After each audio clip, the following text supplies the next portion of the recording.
ទុកយ៉ាងណាសង្សារចាស់បែកគ្នាយូរ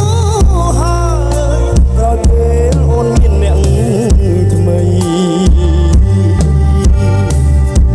ចោលសង្សារក្រក្លិនភុំក្របីស្រវាអ្នកថ្មីព្រោះតែដុល្លារគេកាន់ស្គរចន្លន់លេ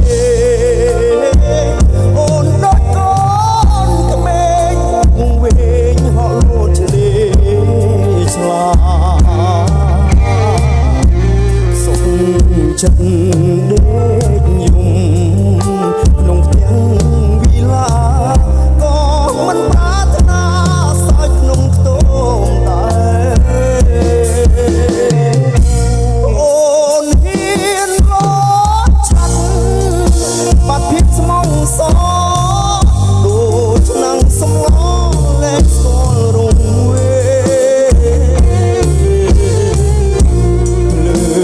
ខ្លួន